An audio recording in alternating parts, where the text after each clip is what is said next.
ഇത് പനങ്കുളത്തുകാരൻ മോഹനൻ. നെറ്റിപ്പട്ടവും കോലവുമെല്ലാം അണിഞ്ഞു നിന്നാൽ ഒത്ത ഗജവീരൻ തന്നെയാണെങ്കിലും ശാരീരിക സ്ഥിതി അത്ര നന്നല്ല. വേദന കടിച്ചമർത്തിയാണ് ഈ ആന തിടമ്പേറ്റി നിൽക്കുന്നത്. മുൻകാലുകളിൽ വ്രണങ്ങൾ പഴുത്തിരിക്കുകയാണ്. നഖങ്ങൾ നീരുവന്നിരിക്കുന്ന കാഴ്ചയാണിത്.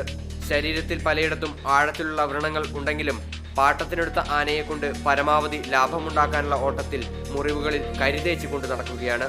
അധിക സമയം കാലുകൾ നിലത്ത് വയ്ക്കാനാകാതെ നിൽക്കുന്നതും കാണാം.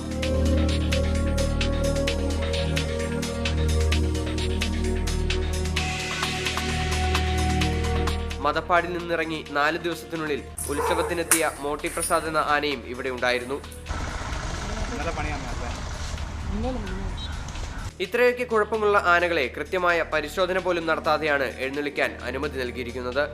പനങ്കുളത്തുകാരൻ മോഹനൻ എന്ന ആനയുടെ മാത്രം അവസ്ഥയാണിത്. ഇത്തരത്തിൽ നിരവധി ആനകളുടെ യാതനകളാണ് ഓരോ ഉത്സവ പറമ്പുകളിലും നാം കാണാതെ പോകുന്നത്. ക്യാമറമാൻ വേണുവിനൊപ്പം MS ലിഷോയ്, മാതൃഭൂമി ന്യൂസ്, കൊച്ചി.